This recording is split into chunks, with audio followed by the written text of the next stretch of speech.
আলিয়া বিশ্ববিদ্যালয়ে মুখ্যমন্ত্রীর নামে পোস্টার পড়েছে, তবে এই পোস্টার কারা দিল তা এখনো পর্যন্ত স্পষ্ট নয়। আলিয়া বিশ্ববিদ্যালয় সেখানেই মুখ্যমন্ত্রীর নামে পোস্টার পড়েছে বলে খবর পাওয়া যাচ্ছে এবং সেই পোস্টার কারা দিয়েছে তা এখনো পর্যন্ত জানা যায়নি।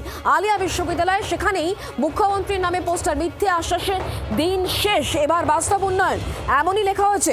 বিশ্ববিদ্যালয়ের শিক্ষার মান নয়া উচ্চতায় পৌঁছক লেখা রয়েছে এই পোস্টারে, তবে পোস্টার কারা দিল তা এখনো পর্যন্ত জানা যায়নি। আমরা কথা বলবো, আমাদের সঙ্গে রয়েছেন আমাদের প্রতিনিধি নান্টু হাজরা। নান্টু, আমরা দেখতে পাচ্ছি সেই পোস্টার, যে পোস্টার পড়েছে যেখানে শুভেন্দু অধিকারীর ছবি রয়েছে এবং তাতে একাধিক জিনিস লেখা।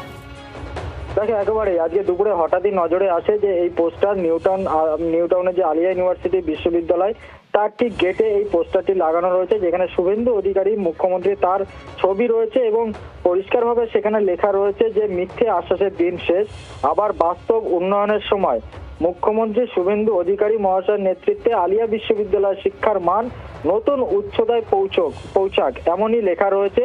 এবং যারা পোস্টার লাগিয়েছে তারা পরিষ্কার বোঝাতে চাইছে যে এবার আলিয়া বিশ্ববিদ্যালয়ের যে শিক্ষার মান সেটি আরো উন্নত হবে, এমনটাই তারা মনে করছেন। তবে এই ব্যানার কারা লাগিয়েছে সেটা কিন্তু উল্লেখ নেই এই ব্যানারে, তবে যেটা মনে করা হচ্ছে যে আলিয়া ইউনিভার্সিটির ছাত্রছাত্রীদের তরফ থেকে এই পোস্টারটি লাগানো হয়েছে। তবে এই পোস্টারে কিন্তু কারোর নাম নেই এবং দুপুরেই কিন্তু এই পোস্টারটি নজরে আসে সেখানকার ছাত্রছাত্রী এবং যারা সিকিউরিটি রয়েছে তাদের।